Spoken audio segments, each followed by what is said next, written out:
ప్రజలందరికీ నమస్కారం. ఆంధ్ర రాష్ట్ర ప్రజలు మనం రోడ్ల మీదకి రావడం కారణం అదొక చంద్రబాబు నాయుడు గారే. చంద్రబాబు నాయుడు గారు ముస్లింల ద్రోహి.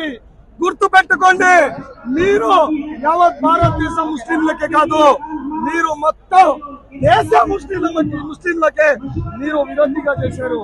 మీరు ముస్లింలకి చీమ వాళ్ళని ఆది వాళ్ళని అయ్యా పెద్ద మంచి, నీకు ఎంతమంది లక్షల మంది మా ముస్లింలు ఓట్లేస్తే నువ్వు ఈ రోజు మాకు ఈ విధంగా తీసుకుని వస్తావా?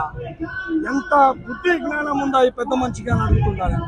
ఈ పవన్ కళ్యాణ్ ఈయన ఈ బీజేపీ వాళ్ళు కలిసి పొందినారు.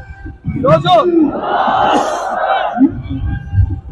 ఇంత రైతంగా వ్యవహరించాం, ఖచ్చితంగా ఇది కాదని చెప్పుకుంటూ లైక్, షేర్, సబ్స్క్రైబ్. మరిన్ని వీడియోల కోసం గంట సింబల్ ని క్లిక్ చేయండి. Thanks for watching this video.